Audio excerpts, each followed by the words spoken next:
నమస్తే welcome to BCN news నేను విజయలక్ష్మి ముందుగా ముఖ్యాంశాలు తెలుగు వారి ఆత్మ గౌరవాన్ని కాపాడింది ఒక్క ఎన్టీఆర్ఏ మంగళగిరిలోని పార్టీ కార్యాలయంలో ఎన్టీఆర్ కు నివాళులర్పించిన టీడీపీ నేత ఆలపాటి రాజా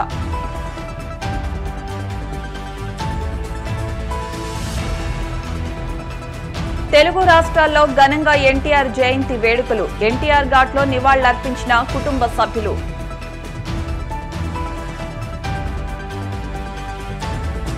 సీఎం జగన్ హయాంలో పోలవరం పనులు ఒక్క అడుగు కూడా ముందుకు సాగలేదు నిర్వాసితులకు డబ్బులు చెల్లించకుండా వేధిస్తున్నారన్న జనసేన నేత కొణతాల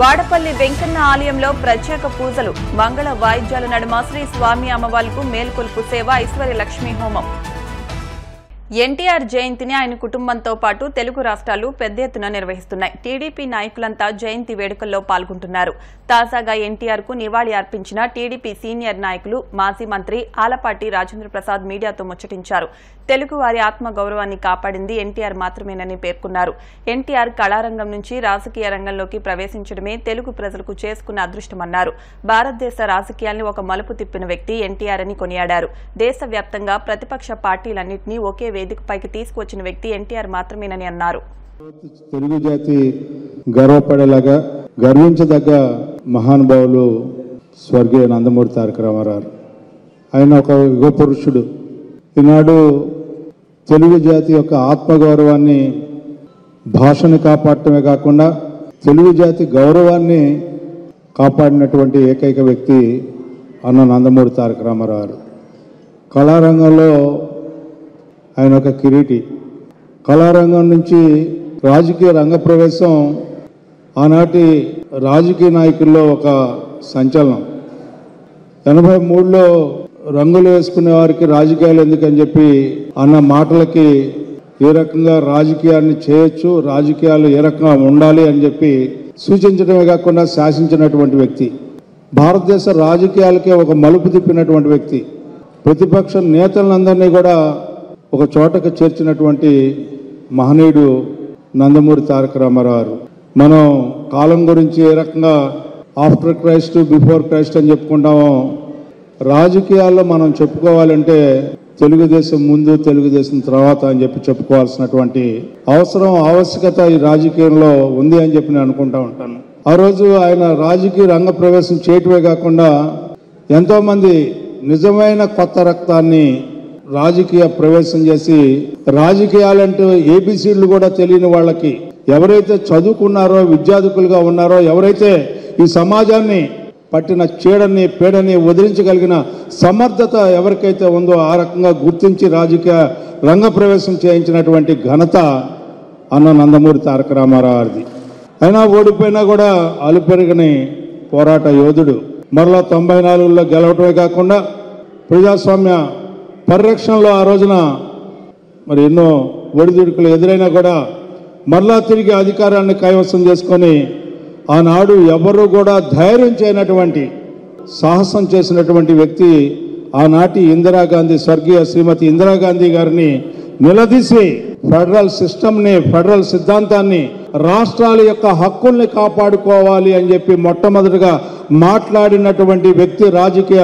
రంగంలో భారతదేశ రాజకీయ చరిత్రలో అన్న నందమూరి తారక రామారావు అని మనందరం కూడా గుర్తుంచుకోవాల్సిన అవసరం ఒక తెలుగువాడి గురించి మాట్లాడటం కాదు రాజకీయాల్లో మన పాత్ర ఏంటి రాష్ట్రాల పాత్ర ఏంటి రాష్ట్రాల యొక్క హక్కులు ఏంటి ఆ హక్కుల్ని ఏ రకంగా కాపాడుకోవాలి ఎవరు కూడా ఈ హక్కుల్ని కాలు రాసే హక్కు ఎవరికీ లేదని చెప్పి నిలదీసినటువంటి నాయకుడు నందమూరి తారక రామారావు అలాంటి నాయకత్వంలో మనందరం కూడా ఈ రోజున ఉన్నందుకు గర్వపడతా ఉన్నాం తెలుగుదేశంలో ఏ ఒక్క వ్యక్తి అయినా సరే గర్వంగా తలెత్తుకొని మాట్లాడుకోగలిగిన శక్తి సమర్థత ఒక తెలుగుదేశం పార్టీకి ఇచ్చినటువంటి అధినాయకుడు నందమూరి తారక రామారావు టీడీపీ వ్యవస్థాపకుడు దివంగత మాజీ ముఖ్యమంత్రి ఎన్టీఆర్ 101వ జయంతి సందర్భంగా ఆయన కుటుంబ సభ్యులు నివాళులర్పించారు హైదరాబాద్లోని ఎన్టీఆర్ ఘాట్లో ఆయన మనవళ్లు జూనియర్ ఎన్టీఆర్ కళ్యాణరాం అంజలి ఘటించారు అనంతరం ఆయన కుమారులు నందమూరి బాలకృష్ణ నందమూరి రామకృష్ణ టీడీపీ సీనియర్ నేత బక్కని నరసింహులు తదితరులు అంజలి ఘటించారు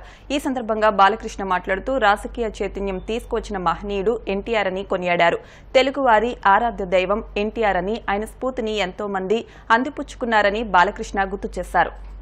సార్వభౌమ నటరత్న పద్మశ్రీ డాక్టర్ నందమూరి తారక రామారావు గారు తెలుగుదేశం పార్టీ వ్యవస్థాపకులు. ఆయన 101వ ఈ జయంతిని పురస్కరించుకుని మరి అందరూ కుటుంబ సభ్యులైతేనేమి పార్టీ కార్యకర్తలు అందరూ కూడా ఆయనకి ఘన నివాళులు అర్పించడానికి ఎన్టీఆర్ ఒక శక్తి. ఆయన ఎన్నో సందర్భాల్లో చెప్పడం జరిగింది. ఎన్టీఆర్ అంటే కేవలం నందమూరి తారక రామారావు మాత్రమే కాదు, ఎన్నట్టే నటనాలయం, ఆయన ఇల్లు ఒక నటనాలయం, అందులో ఆయన ఒక నటరాజు నరసింహుడు.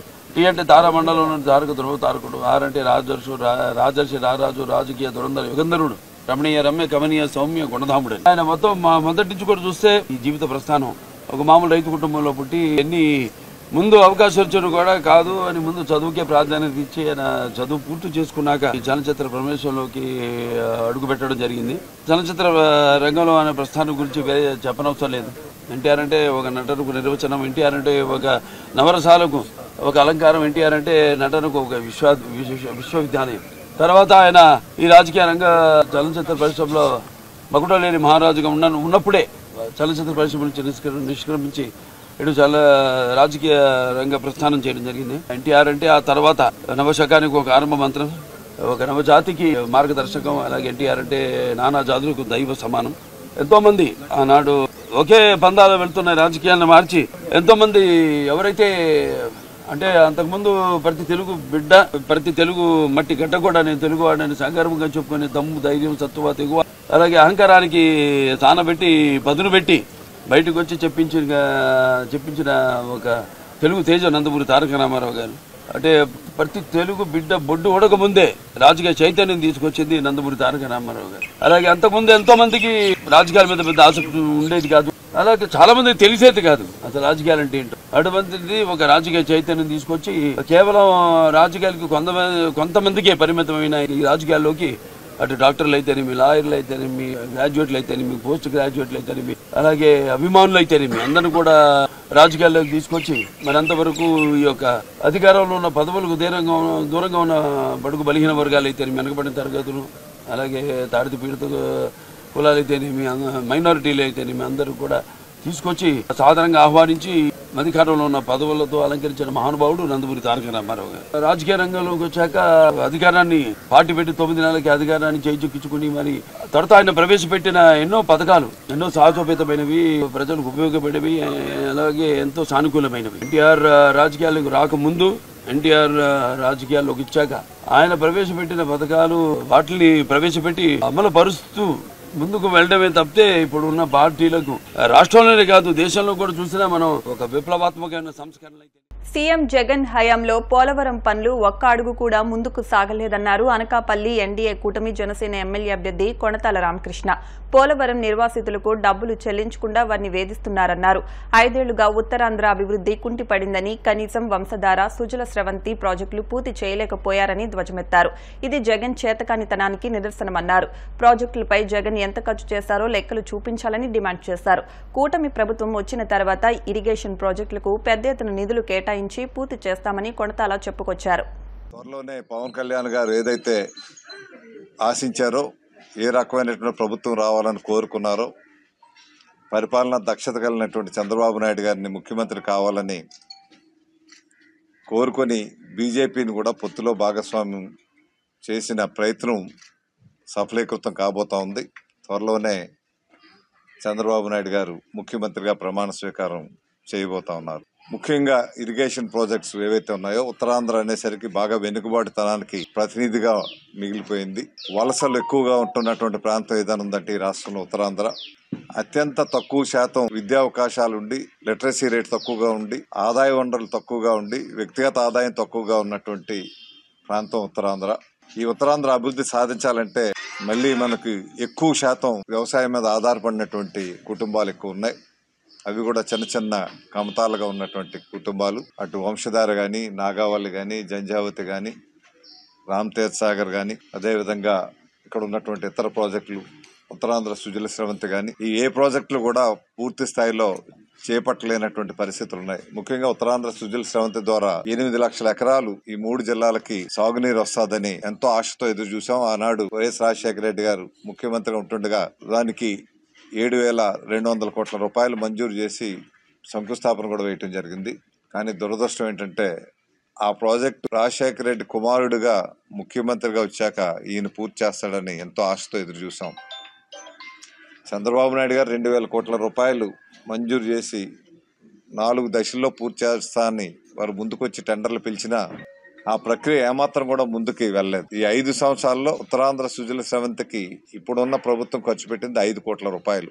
అంటే ఎంత నిర్లక్ష్యంతో ఈ ప్రభుత్వం వ్యవహరిస్తుందన్నది ఎంతకంటే ఉదాహరణ వేరే అక్కర్లేదు. అంటే స్వయాన తండ్రి మొదలు పెట్టినటువంటి ప్రాజెక్టు పూర్తి చేయాలనే ఆలోచన కాదు, అసలు మొదలు పెట్టాలనే ఆలోచన కూడా లేనటువంటి ముఖ్యమంత్రి రాష్ట్రంలో ఉండడం మన దురదృష్టకరం.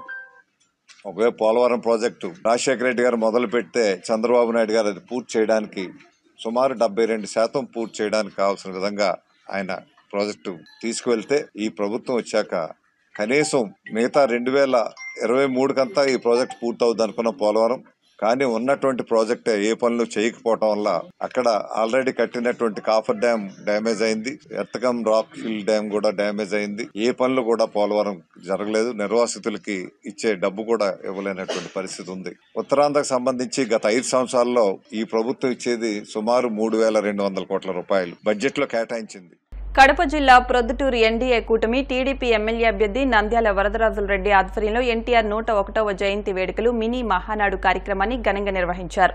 ఎన్టీఆర్ చిత్రపటానికి పూలమాల వేసి నివాళులర్పించిన అనంతరం భారీ కేక్ కట్ చేశారు. ఈ సందర్భంగా వరదరాజులరెడ్డి మాట్లాడుతూ సమాజమే దేవాలయం, ప్రజలే దేవుళ్లు అనే నినాదంతో తెలుగుదేశం పార్టీని స్థాపించిన 9 నెలల కాలంలోనే అధికారంలోకి వచ్చి సంక్షేమ పథకాలు అందించిన ఘనత ఎన్టీఆర్కే దక్కుతుందని కొనియాడారు. రాష్ట్ర వ్యాప్తంగా మహానాడు కార్యక్రమం రాష్ట్రంలో 3 రోజులు జరగాల్సి ఉంది. మనం ప్రతి దఫా ఎన్టీ రామారావు జన్మదిన సందర్భంగా రాష్ట్ర వ్యాప్తంగా మనకు మహానాడు జరుపుకునే వాళ్ళం. సమైక్య ఆంధ్రప్రదేశ్ ఉన్నప్పుడు సమైక్య ఆంధ్రప్రదేశ్ కు సంబంధించి, లేదు విడిపోయిన రాష్ట్రంలో మన ఆంధ్రప్రదేశ్ కు సంబంధించి మహానాడు జరుపుకునే వాళ్ళం. ఎన్నికలు ఉండబడినాయి కాబట్టి ఎన్నికల సందర్భంలో ఎన్టీ రామారావు గారి పుట్టినదినం వచ్చిన సందర్భంగా ఎక్కడికక్కడనే మీరు నియోజకవర్గాల్లోనే మీరు మహానాడు జరుపుకోండి అని చెప్పి పార్టీ ఆదేశించడం జరిగింది. దాంట్లో భాగంగానే మనం ఇక్కడ మహానాడు జరుపుకుంటున్నాము. 13వ తారీఖు వరకు నిరంతరంగా పోరాడి ప్రజల్లో తెలుగుదేశం పార్టీని గెలిపించాలని మీరందరూ దాదాపు సుమారు 6 నెలల నుంచి శ్రమించి తెలుగుదేశం పార్టీ 13వ తేదీన ఎన్నికల్లో విస్తృతంగా మీరందరూ ప్రచారం చేసి భారీ ఓటింగ్ 80-90% ఓటింగ్ జరుపు పాల్గొన్న మీకు అందరికీ పేరు పేరున నమస్కారాలు, ధన్యవాదాలు తెలియజేస్తున్నాను. గతంలో ఎప్పుడు కూడా ఇంత భారీ పోలింగ్ జరగలేదు. పొద్దుటూరులో ఇంత భారీ పోలింగ్ జరిగింది అని అంటే ఇక్కడ తెలుగుదేశం పార్టీని గెలిపిస్తున్నామని. మీరందరూ అంత భారీగా వచ్చి ఎన్నికల్లో పాల్గొని తెలుగుదేశం పార్టీలో ఇక్కడ పొద్దుటూరులో జెండా ఎగరవేయమని చెప్పిన అతనికి బుద్ధి చెప్పాలని ఒక మీరందరూ కూడా పట్టుదలగా తీసుకొని మీరందరూ ఓట్లలో పాల్గొని భారీ స్థాయిలో పోలింగ్ జరిపిన కారణంగా పొద్దుటూరులో తప్పకుండా తెలుగుదేశం పార్టీ గెలుస్తుందని మనం ఆశిస్తున్నాము. తప్పకుండా తెలుగుదేశం పార్టీ గెలుస్తారు.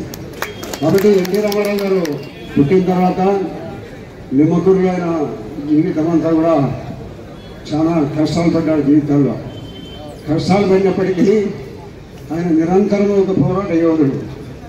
ఏదైనా అనుకుంటే సాధించండి వదిలిపెట్టాడు. మరి సినీ రంగంలో మన కృష్ణుని పాత్రగా, రాముని పాత్రగా, దుర్యోధనుని పాత్రగా ఎన్నో పాత్రల్లో జీవించి ఆయన నటనను యావత్ భారతదేశానికి తెలియజేశారు. అటువంటి పరిస్థితుల్లో అప్పుడు ఉండబడిన ఆంధ్రప్రదేశ్కు సంబంధించి కేవలము కాంగ్రెస్ పార్టీ అధికారంలో ఉంటాను. నేను ఎప్పుడు కూడా అధికారంలో ఉండబడిన కాంగ్రెస్ పార్టీ అభివృద్ధిని మరిచి కేవలము రాజకీయ నాయకులకే పరిమితమైపోయే పరిస్థితుల్లో పార్టీ అంతా అధ్వాన పరిస్థితుల్లో ఉండబడిన సందర్భంలో ఎన్టీ రామారావు గారు నటుడుగా ఈ ఆంధ్రప్రదేశ్కి ఏదైనా మనము ఒక మంచి చేయాలని ఒక మంచి తలంపుతో ఆయన పార్టీని పెట్టడం జరిగింది. ఆయన పార్టీ పెట్టిన 9 నెలలకే రాష్ట్రంలో పార్టీ అధికారంలోకి రావడం జరిగింది. ఈ చరిత్రలో ఒక్కడే ఎన్టీ రామారావు అనేది సాధ్యమైంది, మరెవరి వల్ల సాధ్యమైంది కాదు. ఇప్పుడు కాసేపు ప్రకటనలు.